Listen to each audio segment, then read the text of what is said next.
দুভাগ দিশা জগাই দিয়ে মোক নিলিখা কবিতাই। জাপ মাৰি উঠি কলমটো হাতত লওঁ, ফাটি যায় টোপনি অহা দৰৱৰ জাল। এইমাত্ৰ দেখা আৰু এইমাত্ৰ হেৰাই যোৱা সপোনটো কলৈ যায়? কাষৰ কোঠাৰ পৰা বেহেলাত ভাহি অহা মালকোচ ৰাগটো কলৈ যায়? কলৈ যায় গীটাৰত মায়াবিনী বজোৱা জোনাকৰ আঙুলি? কোঠাতেই সকলো নীৰৱ নিথৰ সজোৱা স্মৃতি।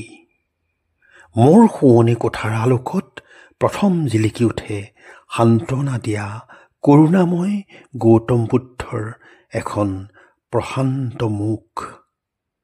আৰু বাস্তৱৰ সকিয়নি হৈ ঘূৰি থাকে নিৰ্বিকাৰ ঘড়ীৰ কাঁটা, টক টক টক টক টক টক।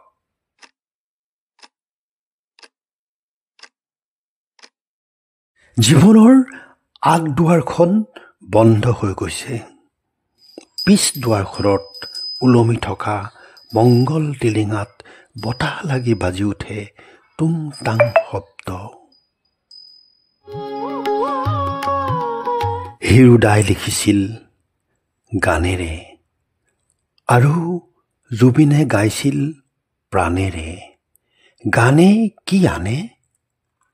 মই আজি চকুলোৰে কবিতা লিখিছোঁ, গানে কি নানে?